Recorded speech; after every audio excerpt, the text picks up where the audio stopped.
一日淨係得24小時，點解有人就可以又返工又自學進修又賺到外快呢？點解對自己嘅時候又總係冇時間？有好多嘢想學想做，但係總係攞唔出時間。我明，有時唔係你唔想啊，而係放工之後已經好攰好辛苦，返到屋企就淨係想放縱一下自己，hea下對自己好啲。有啲人仲誇張啊，甚至乎放咗工仲拎埋公司嘢返屋企做，諗住有咩不如留到 weekend 有精神先至做啦。但係一到 weekend，一係約咗朋友出去玩，一係就覺得一日流長大把時間啦，hea下先啦。但係一轉眼就已經到夜晚，轉頭就要瞓覺啦，結果都係咩都冇做過，又到星期一啦，最後就周而復始，乜嘢都冇改變過。但係其實你有冇諗過，並唔係你冇時間，而係你唔識得點樣編配時間同埋精力。又或者你根本就冇意識過你到底有幾多時間可以用。今日要介紹呢本書嘅作者，佢曾經都同我哋好多人一樣，都係每日鬧鐘一響就返工，放工之後就如同行屍走肉咁樣攤喺床上面廢，日日如是嘅工作機器。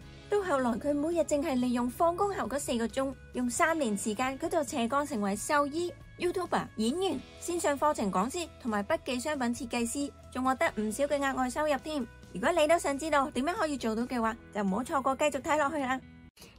Hello 大家好，歡迎翻到嚟做姐做咩啫呢個 channel， 我係阿做。今年新嘅一年，我決定開始一個新系列，就叫做做姐說書說書說說書。呢個新系列係專門為各位忙碌到冇時間睇書，但係又想增值自己人而設嘅。每一集我會精選一本個人成長或者對人生好有幫助嘅書，為大家解說裏面嘅精要內容，等大家可以用聽嘅方式去培養讀書同埋增長知識嘅習慣。如果你都想令人生有所改變嘅話，就快啲 subscribe 我嘅 channel， 同我一齊學習啦。好，唔講咁多 ，Let's begin。今日要講解嘅書係韓國作者柳韓彬所寫嘅《原子時間》。作者將佢3年嚟由日日生活只有工作，再去到佢點樣利用每日放工僅餘嘅空餘時間，去逐步達成自己嘅理想嘅心路歷程同埋心得，都寫晒喺呢一本書入面。我就抽入邊最精要、最幫助到每日話自己冇時間又有拖延症嘅人嘅方法，去同大家講解一下啦。第一，尋找散落嘅時間碎片。時間就好似電腦入面嘅硬碟儲存空間咁樣，你太耐唔整理佢呢，佢久而久之就會滿咗。但係其實花腦與花腦之間仲係有啲一小塊一小塊嘅空間係並未用盡嘅，又或者佢裏面其實儲存咗一啲你根本就唔需要嘅嘢，好似我哋手機入邊一啲意義不明嘅相啊、capture 圖啊咁樣。但係當你肯認真整理下裏面嘅嘢，再撳下電腦入面嘅磁碟重整功能，等佢將裏面嘅資料重新編排，你就會發現其實佢可以 free 翻好多嘅空間出嚟，你部電腦仲會行快咗添。所以我哋就要揾翻呢一小塊一小塊未俾我哋用盡嘅時間，要揾出呢啲嘅時間。我哋首先要意識到時間嘅存在。嗰啲經常話自己冇時間嘅人，其實可能係因為佢哋無意識咁樣放任時間流逝。時間好有趣嘅，當你望實佢，意識到時間嘅存在嘅時候，你會發現佢行得特別慢。例如做平板支撐嘅時候啦，焗杯麵嘅時候啦，你會發覺點解3分鐘過得特別慢嘅呢？但係當你遺忘時間嘅存在，佢就會稍縱即逝。呢個就係點解你好難會喺商場或者大型購物中心入邊見到鐘，甚至係你而家睇緊嘅 YouTube 同埋 IG， 以前每條片都會顯示時間，但係自從佢哋出咗 YouTube Short 或者 IG Reels 之後，佢哋收埋咗個時間。當你一條片一條片咁樣碌落去，不知不覺就會過咗幾個鐘，甚至大半日就咁樣過咗去啊！因為喺呢啲情況之下，我哋通常都意識唔到時間嘅存在。相反地，只要我哋意識時間嘅存在，再去使用時間，養成習慣之後，同樣嘅24小時，你可以比其他人多出1倍嘅時間。仲有，唔好再俾啲無關痛癢嘅事令你嘅時間流入黑洞啦。你每日真正想做或者必須要做嘅事，其實並冇你想象中嘅花咁多嘅時間。但係當你將上網啊、打機啊、發呆，甚至係無意識做緊其他嘢嘅時間，同你投入真正做正事嘅時間混雜埋一齊，你會發覺呢啲習慣性嘅雜事唔單止花費咗比你想象中多嘅時間之餘，仲會令到你投入做正事嘅精神可能只係得一半㗎咋。要想克服莫名其妙咁浪費咗時間嘅問題，就試下以下呢幾個方法啦。培養回顧行動嘅習慣，了解自己嘅高專注時段。想知道你嘅時間到底喺邊度無意識咁流走咗，就要培養定時檢視自己到底做咗啲乜嘢嘅習慣。最好係每30分鐘或者1個鐘就回顧一次，咁樣一嚟呢，你就會開始習慣意識時間嘅存在。你做功課啊、打呢個文件啊，用咗幾多時間啦，同埋距離你要完成手上工作嘅時間仲有幾耐啦？又或者呢個鐘我明明係諗住做嘢嘅，結果我走咗去同人傾偈啊、撳手機啊，甚至係發呆等等，咁你就會知道你嘅時間到底喺邊度同埋點解流走咗啦。三嚟呢，當你將每日每個鐘嘅回顧寫低，再反覆咁樣觀察，你就好容易會察覺到自己一啲重複嘅行為模式，從而你就可以分別揾到你嘅高專注時段同埋低效率時段啦。例如有啲人一朝早返到公司就係佢最專注、最有效率嘅時間，可以處理多項嘅工作啦。而一到食飯之後嗰1、2個鐘就會瞌眼瞓，要靠做好多其他嘢去分散注意力先唔會瞌着。咁好明顯呢類人嘅高專注時段就係朝頭早啦，而食飯後嗰1、2個鐘就係佢嘅低效率時段啦。相反有啲人係朝早呢個腦反而係最唔清晰嘅時間，下晝呢先係佢做嘢最專注嘅時候。每個人都唔同，我哋喺呢度唔討論對與錯，而係要了解自己嘅行為模式，繼而去編排最適合同埋最有利於自己嘅時間表。如果聽到呢度嘅你依然係唔係好 get到應該要點樣做記錄嘅話，就可以參考下書入面作者所提供嘅一個 template 事後記錄型記事簿或者功能性記事簿。呢個事後記錄型記事簿係作者根據佢嘅心得所設計出嚟最有效嘅一個 template。內容分為幾個部分，首先係今日目標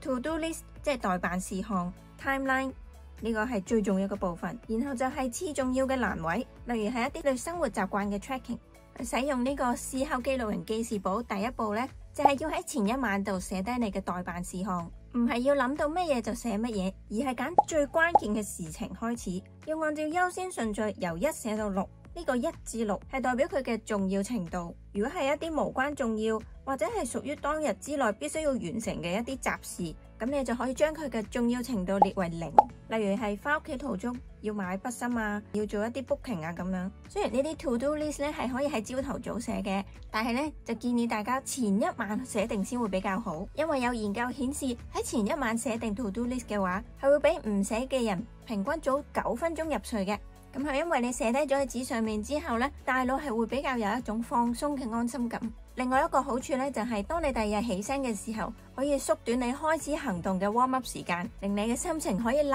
即切換成為目標導向。然後就到 timeline 呢個部分啦。喺呢個部分我哋將佢分成3個 column， 中間呢就係以時間點為準，左邊呢就寫低你嘅事前計劃，你預計幾多點會做啲乜嘢啦。而最好咧就係根據頭先所講嘅高專注時段同埋低效率時段啦，去編排你應該要做嘅 task。例如你嗰日最需要完成嘅係工作上嘅一份報告或者 proposal 啦，咁就將呢樣嘢擺喺你嘅高專注時段。而喺低效率時段咧，就可以安排一啲，例如頭先喺 to do list 入邊所寫嘅，mark 住0度重要程度嘅一啲雜事啦。而喺時間軸嘅右邊咧，就係我哋最重要嘅主角事後記錄。事後記錄係呢一份記事簿嘅核心。因為我哋嘅目的係要精準咁樣去察覺到我哋無意識所浪費咗嘅時間，等我哋將來去回溯翻嘅時候，可以盡量減少呢一啲嘅情況。唔好等到夜晚先至依賴記憶去寫翻今日做過啲乜嘢，咁樣係冇意思嘅。因為我哋一日做咗咁多嘢，我哋係冇辦法到夜晚嘅時候去記得翻每一個時間點嘅所有細節。而記低咗今日所做嘅嘢之後呢，建議呢就可以將佢哋分成5至到6種唔同類別嘅顏色，用熒光筆 highlight 佢啦。例如讀書啊或者專業相關嘅就用黃色，具創造性嘅額外工作可能係同你嘅副業有關嘅啦，就用粉紅色啦。處理公司嘅工作就用紅色，自我充實用藍色，休息咧就用綠色，浪費咗嘅時間就用灰色等等去分門別類。當你將呢啲事項油上咗顏色之後呢，到底你今日喺唔同類型嘅事情上花咗幾多時間呢，就會即刻變成一目了然啦。記住我哋做事後記錄嘅時候呢，絕對要誠實嘅。如果做嘢個中途走咗去同同事傾偈啊，甚至係上網 shopping 啊等等，都要誠實咁樣記錄低落嚟。而且呢，每一個 item 呢，盡量要寫得詳細啲，唔好將工作就淨係籠統咁樣寫為工作。就算如果你係做功課或者溫書，你都要盡量寫低你嗰一個 hour 係溫緊邊一科啊，做緊邊一本嘅題集呢。因為只要你寫得越 detail， 你就越容易揾到你喺當中邊度浪費咗時間。而且當你習慣咗每個鐘寫低你自己做咗啲乜嘢，習慣意識時間嘅存在，你就會發現其實1個鐘係可以做到好多嘢嘅。而最後次重要嘅欄位呢，你可以寫低對於你嚟講最重要嘅一啲關於生活嘅 tracking， 例如係今日飲咗幾多杯水啊，今日一日食咗啲乜嘢，又或者可以改成運動嘅記錄，根據你嘅個人喜好或者需要去 customize 呢個位置需要寫嘅內容。嘗試寫1個月嘅記事簿，你就會見到巨大嘅轉變。因為好多人一開始寫嘅時候，你就會發覺原來我浪費時間嘅地方好多，而充實緊湊咁樣做嘢嘅時間好少。以前一日落嚟，我哋淨係會感覺到今日係好忙碌嘅一日啦，又或者今日明明有咁多時間，點解我淨係好似做咗好少嘢咁嘅？而當你將每個鐘自己所做嘅行動都記錄低落嚟嘅時候，你就可以好清楚咁樣釐定到到底邊度出咗問題。記住每晚都要統整一下你呢份記事簿，因為你要面對呢個真相嘅衝擊，你先會有意識咁樣去改變自己，體驗到自己嘅生活習性對你嘅影響係有幾大，而自覺性咁樣去調整，先係最有效同埋真正可以令到佢成為自己嘅習慣。同埋再俾啲 tips 大家啦，喺編排時間表上面，即係事前計劃啊，我會建議大家絕對要將休息嘅時間都編排埋落去。因為當你逐個鐘去 plan 嘢嘅時候，首先你可能唔知道自己做一件事情需要幾耐啦。第二就係當你逐個鐘去 plan 嘅時候，你就會覺得原來一日係有咁多時間嘅，然後你就會好想將所有嘅時間塞滿滿，都係做晒你想做嘅嘢。但人嘅專注力同埋精神係有限嘅，你唔可能全日都係 full power 咁樣做一啲好認真嘅工作，你要適當咁樣俾啲時間自己去休息。我唔知道有冇人同我一樣啦。當我定咗個時間表落嚟嘅時候，我知道嗰日我一定要完成呢一件事，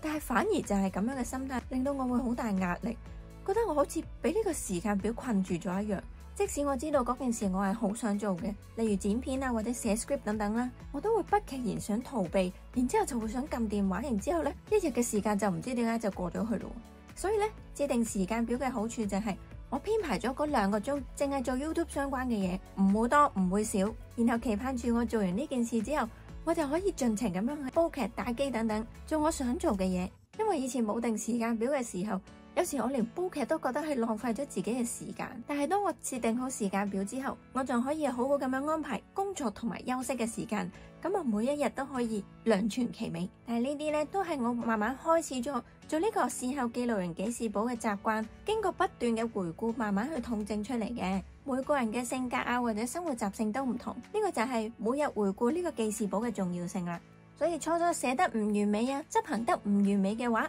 唔緊要，你慢慢去調整，記住唔好放棄，持續落去嘅話，呢個就會慢慢變成習慣，揾到適合自己嘅嗰個步伐，你就可以好容易咁樣成功實踐到自己嘅目標啦。第4，成功嘅好習慣係靠小事嘅小成就堆砌出嚟，而並非靠意志力。對於要養成好習慣，培養重複性嘅節奏感係好重要嘅，亦即係話我哋要喺相同嘅時間做相同嘅事，所以我哋喺制定時間表呢方面呢，就要落啲功夫啦。就好似之前我介紹曼陀羅思考法嘅嗰條 YouTube Short， 教大家制定咗目標之後呢，每個你想改變嘅方面裏面，揾出一啲小目標，放落你嘅時間表嘅特定時間裏面，然後我哋每日會喺相同嘅時段做重複嘅事。最後呢，就係我哋要堅守呢個時間表嘅設定。例如如果你係想提自己要飲多啲水嘅話，唔好淨係話俾自己聽一日8杯水，而係直接喺時間表上面定低邊一個時段我要飲夠幾多杯水，由小習慣開始，慢慢累積成功感。而又例如如果大家係副業相關或者興趣相關嘅方面，要定一個特定嘅時間，我諗好多人都係喺放工之後先會有你自己嘅空餘時間，咁你就將自己放工後嗰幾個鐘，將佢分間開嚟，指定每一個時段只係做一樣嘢嘅啫。例如如果好似我咁，我想做 YouTube 啦，咁我訂立嗰個時間就係先 brainstorm 一下我想做啲乜嘢，唔需要俾太大壓力自己嘅，只要喺嗰個時段我係有做到呢一件事，我就當自己做咗啦。千祈唔好立亂咁樣改變次序，亦都唔好一頭煙咁樣。當我嗰一刻好專注、好有熱衷，我就不停咁樣做。明明你係設定咗1個鐘嘅啫，結果你做咗3-4個鐘，直到眼瞓啦，我就直接去瞓覺。咁樣一嚟呢，你會好快咁樣耗盡咗自己嘅熱誠啦。當你前面過度熱情嘅話，後邊就好容易迎嚟一個過度失落嘅情況。就係當你第2日做翻同樣嘅事情嘅時候，發覺冇琴日達成咗好多嘢嘅感覺，你就會好失落，然後你就會好容易想放棄。但係反而你每日每一個時段特定咁樣放少少嘅精力落去，你反而就好容易養成到習慣噶啦。咁就唔再係需要靠意志力去完成嘅事件啦。而且一開始我哋揀啲比較容易做嘅事呢，咁我哋就冇咁容易會偷懶噶啦。咁我自己都有試唔到用呢個思考記錄聯記事簿啦，佢真係培養到我意識時間嘅呢一個習慣，令到我做嘢快咗好多啦。因為當我意識到嗰個鐘仲有幾多時間嘅時候，我就會不斷咁樣檢視自己做嘢嘅進度啦。尤其如果我之後編排咗係俾自己嘅休息時間啦，比起以前漫無目的咁樣做事呢，你會不停將同一件事攤長嚟做，結果一日之內你其實都冇完成到幾多個 %。同埋當我將一個大目標切細成一啲小事情嘅時候，我嘅心理壓力就冇咁大啦，我就冇咁容易想逃避嗰件事。然後設定咗特定時間只係做呢件事呢，就好似我做 YouTube 嘅嘢咁啦。當我唔再逃避，每日做少少，我嘅進度真係快咗好多咯。希望今集嘅內容可以幫到大家意識到，其實放工後嗰4個鐘你係可以做到好多嘢噶。如果你想知道點樣應用埋朝頭早嘅時間，可以睇翻之前嘅嗰一條片。如果你覺得今次呢條片嘅內容對你有幫助嘅話咧，就記得幫我 like and subscribe， 撳埋個鐘仔，然後可以留言話俾我聽，你哋試驗完呢個方法之後，對你哋嘅生活有咩大改變呢？或者係小改變都冇問題噶。記住寫低記錄嚟係對自己好大嘅幫助噶。又或者有啲咩書你哋想我下次再講解嘅呢？記住留言話俾我聽啦。好，我哋下條片再見，拜拜。